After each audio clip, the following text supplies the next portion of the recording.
Are you ready for your first turn today? Yes, sir. I've waited and waited. Now we're going to prove whether she goes hard or not. We're going to have fun. All right, here we go.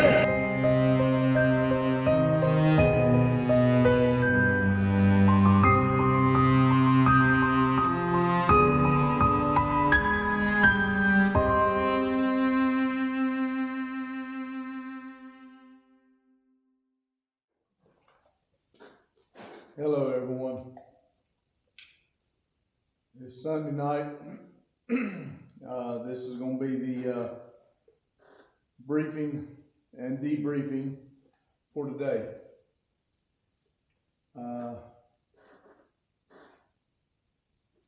As you see, the board's blank. I'm gonna give you a rundown of what went on today. When I tell you this weekend has been a shit show, I mean it. I told y'all about Friday. Please go over and lay down somewhere.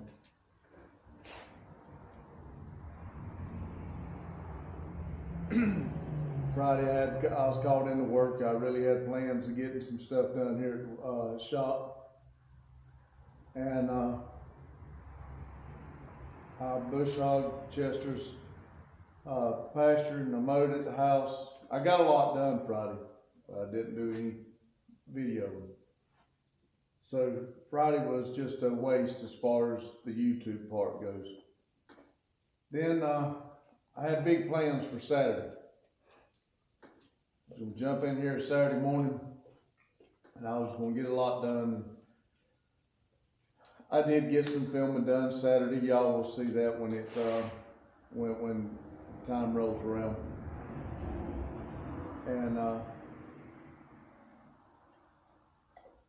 I got the video out. In the last 2 days, I have pieced some stuff together of old video footage.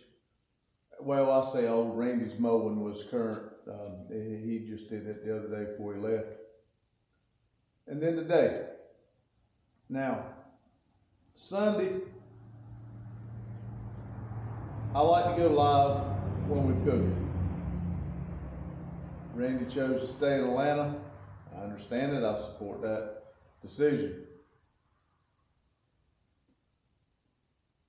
I had talked to my middle boy, and he was coming over because he has told me that it's the highlight of his week to come over and us cook. And I feel great about that. Well, I woke up this morning, I got my shower, and I shot over here to Walmart, and I grabbed a loaf of bread, some eggs, bacon. Well, we had bacon. I got eggs, sausage, 2 different types of sausage, So my intentions were we were going to cook, me and Stephen. I wanted to go live if he was willing to do it, and we were going to just sit here and cook. And then he could stay as long as he want. I mean, and I was going to try to finish up a few odds and ends here and do some of the things that I wanted to do. But remember, I stopped at Walmart. I left Walmart and I started heading here. And I got a text from Stephen, said he was headed to the shop. So I told him, be careful. That we were, I was on my way too. So I pulled in the shop here. And me and Seven here went outside, let him use the bathroom and everything. And we were walking back in, literally minutes, Stephen was right behind me. So we come in the door, and I decided that I was going to take the bandage off of Seven here and let it air out. Because I don't know if it's the infection or if it's the sweat because I've got it bandaged up or what, but after about a day of it being bandaged up, it starts stinking a little bit, and I need to take it off and cleanse it with this antibacterial spray and spray it. So I started trying to take care of Stephen, sorry, take care of Seven here, and my phone rings, and it's my youngest boy. And unfortunately, I do not have the same relationship with him as I do Randy and Stephen. If Randy goes anywhere, he lets me know. Me and Randy talk every day.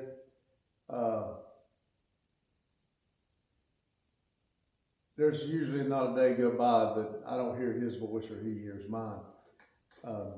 And if for some stupid reason we don't, and well, today's going to be one of those days. I haven't spoke to him. I haven't heard his voice. We have text a little bit, but let me get on with my story and you'll kind of understand why. So my youngest boy calls me.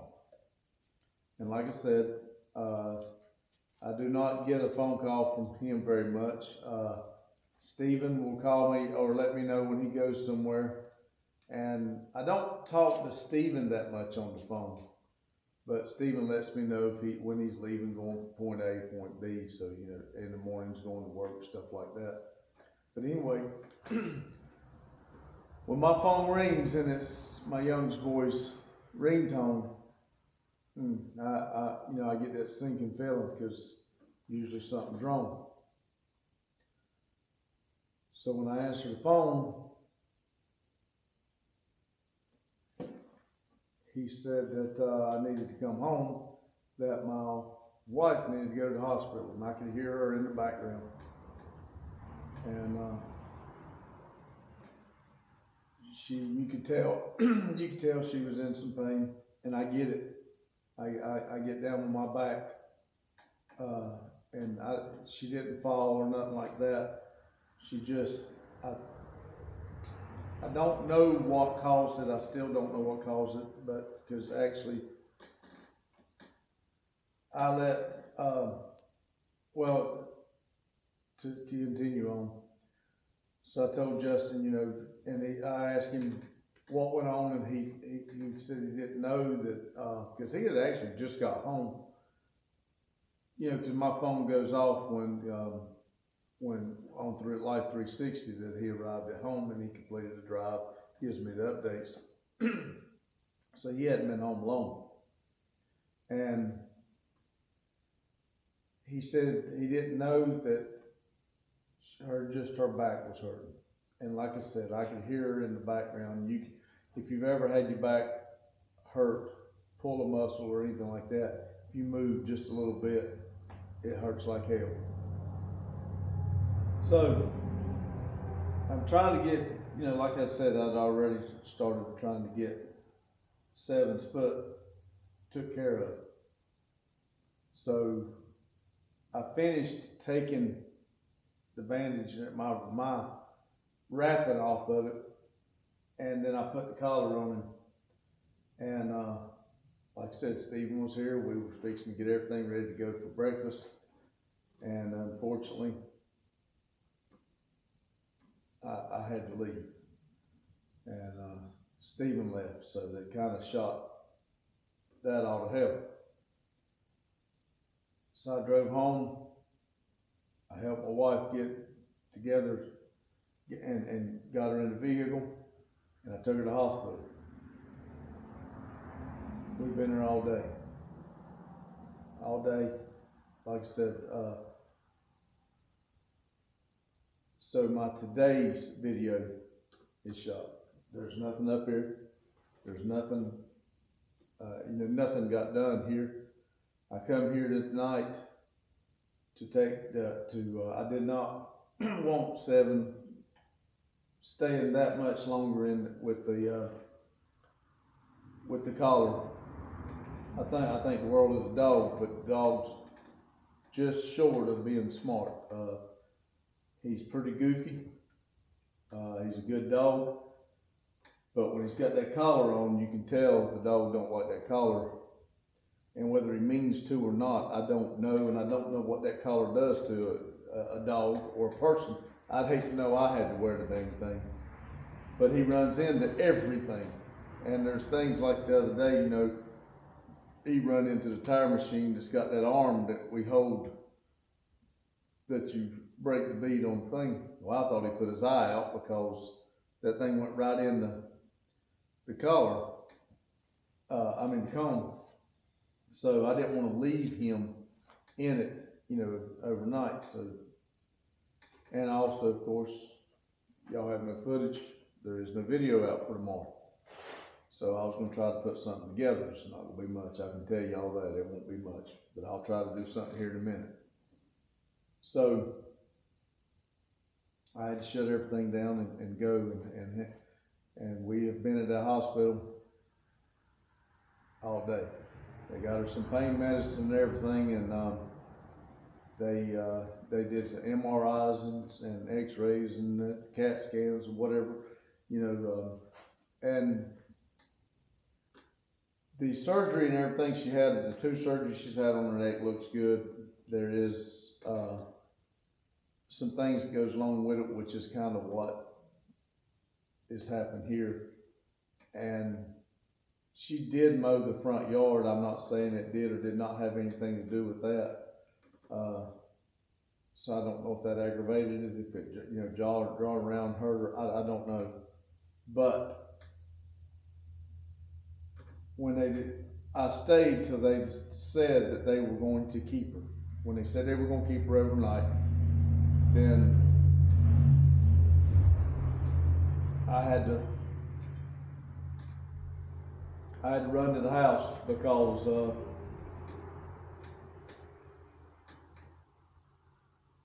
she didn't have a charger for her phone. And I had to get her a charger for her phone. Then I had to get back. So I drove 30 minutes to get her a charger. 30 minutes back to the hospital. And it takes 43 minutes to get from the hospital to here. So here I am. So today's been shot. But let me read this. I haven't gotten to this. Here on this just a silly little YouTube channel, we got 125 days to find run cruisers, telling the dragon trip. We got 34 days to fun run cruisers drive in. Daryl's putting that on in Sydney, Ohio, at the fairgrounds. And I'm not even listing what I did or didn't do because it don't mean a damn thing because I don't have any film for y'all. But you got 1,440 minutes in every day. Give a lot of mine away today, trying to do the right thing. And I am trying to stay positive. I really am. So y'all just stay positive, put your best foot forward. If you're not on your project, get out there and work on them. Stay positive, keep it silly, and y'all have a good day, good night, whatever time y'all are watching this. Thank you. All right, everybody. I fooled around here, looked for different things. I had some company come in, kind of got down and out, sat here, just, I don't know. But anyway, here's what I got going on. I got the, as I was showing y'all, I think the engine stand, I was trying to think of a way to make LS mounts, but that engine stand was, I think, designed where I can actually set bolted on with front and back. But I think it needs a bell housing. So what I'm going to do is, I brought this piece of metal that I told y'all I was going to bring from the house to make the mounts. But I think I can cut 3 inches off, put it up there, and mark my holes and bolt the back of the motor to it, and then it will be secure all the way around, and I won't have to wait and see. I may have to. It'll work without the transmission on anyway, so you know that'd be good. But anyway, I'm gonna see. Now again, I'm about sure that bender is 220, but it's a different plug-in than what's on my plasma cutter. So I went back to 110 on the plasma cutter and got it plugged in, and I'm gonna see if I can cut this with the 110. Just take it slow and cut it, and if I can, then I'll make that work. And if not, I don't know what I'm gonna do. The Netflix ain't coming on either, so I could do, I don't know, we'll figure it out. But anyway, here we go.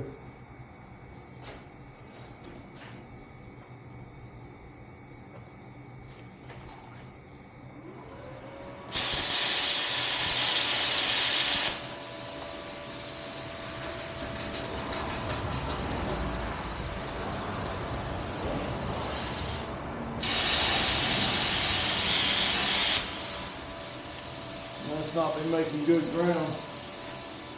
Tell you what, let me grab the grinder and I'll grind a little piece on it. I want y'all to know that absolutely nothing is where it's supposed to be around here. I keep telling you I'm gonna clean up.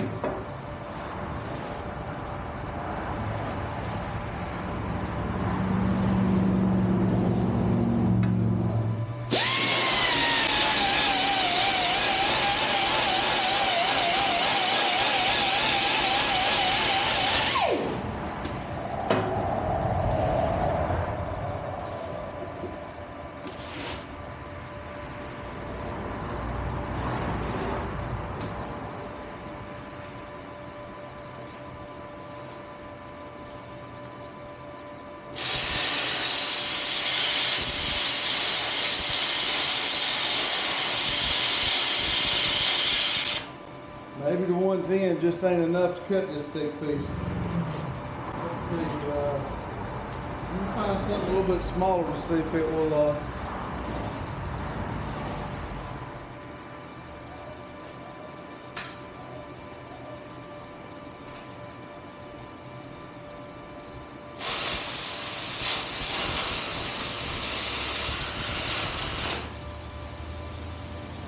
yeah, good.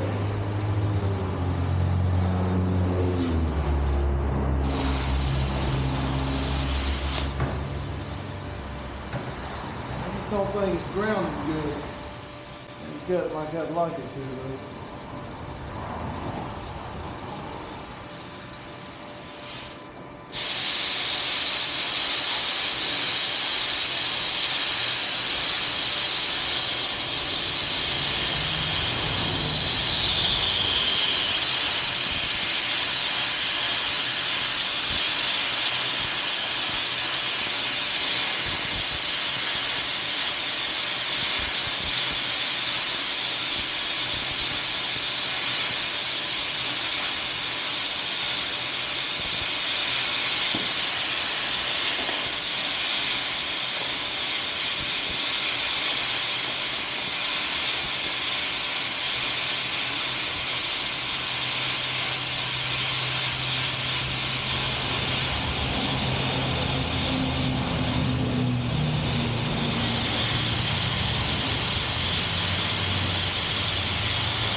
Well, maybe about 10 times it might work.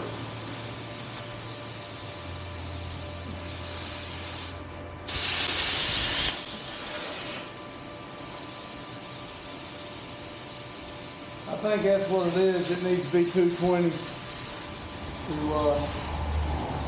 to get through that.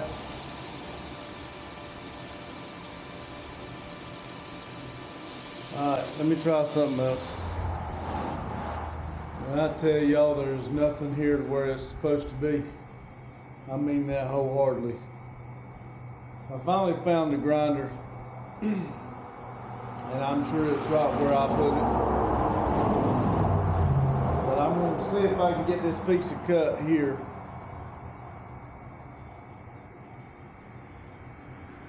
I want to get it where that engine stand can roll around.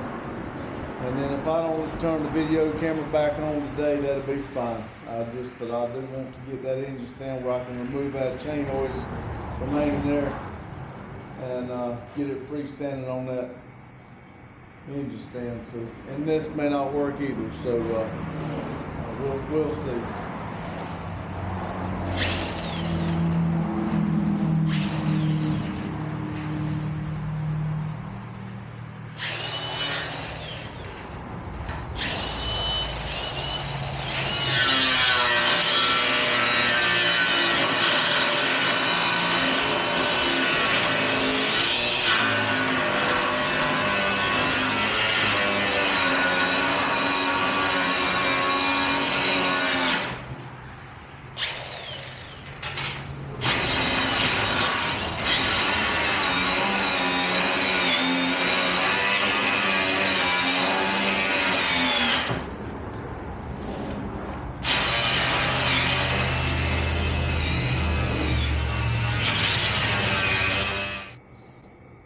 It's really pushing my patience today. I turned around, I don't know when it cut off, but I turned around and tell you that the battery was about dead on my Milwaukee, and you wasn't listening to me because your battery was dead. So I don't know when it cut off, but I'm going to continue to try to cut this before I lose my cool. And then I'm going to go over there and try to drill it and everything so I can release that motor off of that chain.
Y'all keep in mind what I told y'all earlier, that everything that goes on more likely is something that you've done earlier to cause it. Like for instance, my battery went dead. I couldn't find the Milwaukee. I couldn't find the Milwaukee because I'm the one that laid it down up there. My battery went dead because I didn't charge it.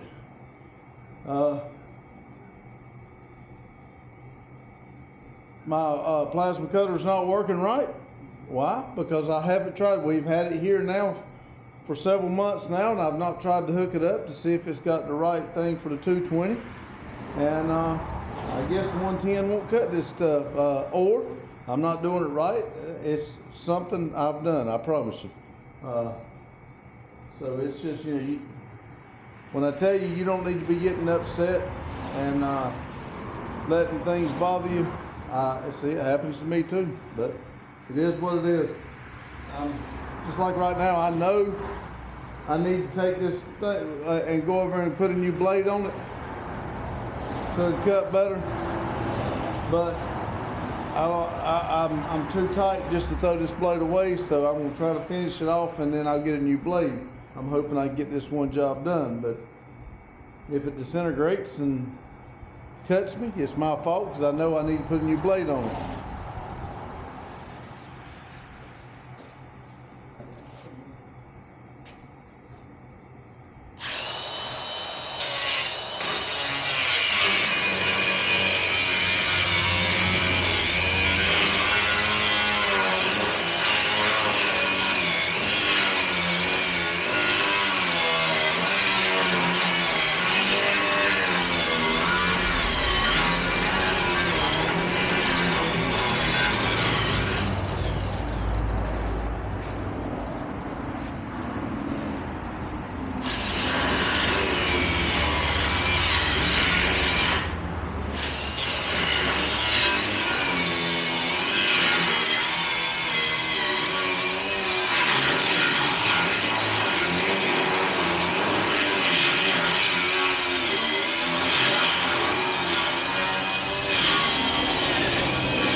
Look at that, I done run another battery down.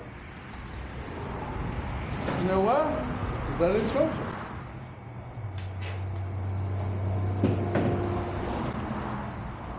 And I also know these grinders really eat up these batteries too.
Oh, that was the end of that blade. I don't know what made that pinch like that, but it surely did.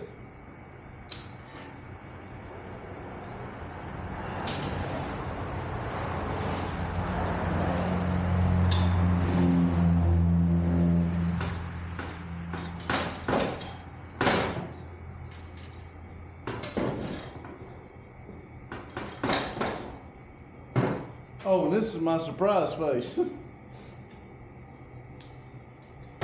at her. Look at her. I was close.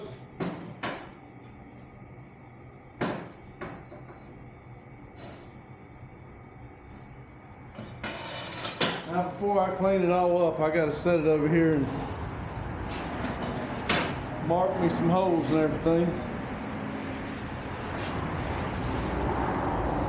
And then I'll do something different, like try to drill a hole. Hey, I got a drill press for that.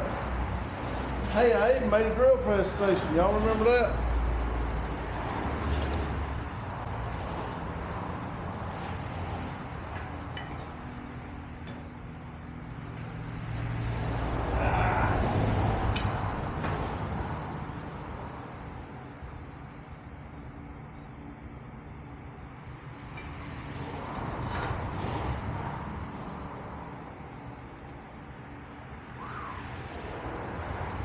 Not even gonna tell y'all it ain't gonna work the way I thought it would.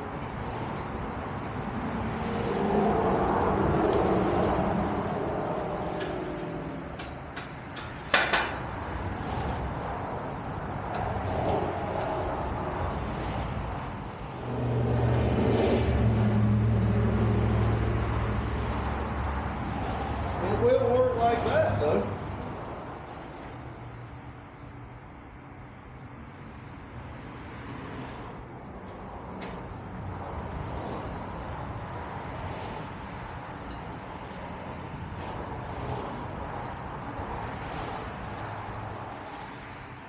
This saw something that looked kind of odd to me. Let me try something else.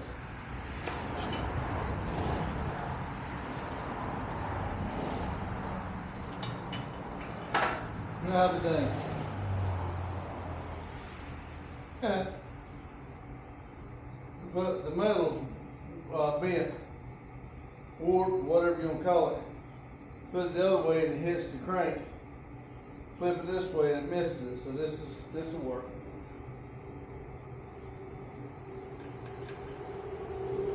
I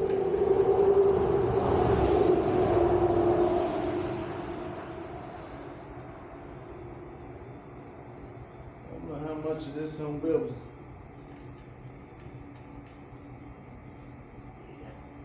I think I can see that. All right, I'll be right back, maybe.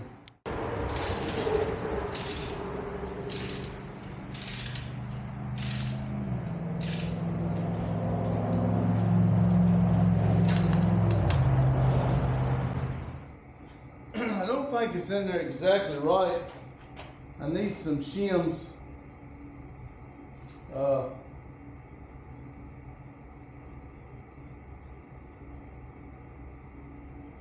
Might be all I do to it for right now, but I think what I need to do is take the piece of metal here, because when I tightened it up, it did straighten it up and it's against the back of the motor.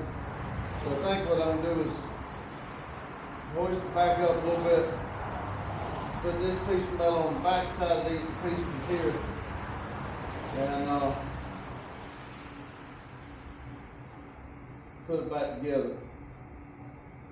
And then, like I said, what I need is a piece of tubing or something to go in between there to tighten it down on. So same way up here. But I believe for very minimal work, I believe that'd be fine just like that. It looks like.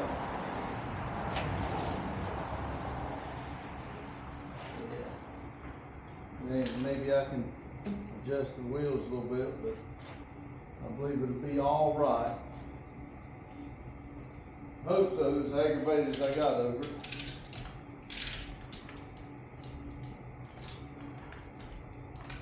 It's 5 o'clock, well, a quarter after 5. I may just start putting everything up, and because it kind of looks overcast, and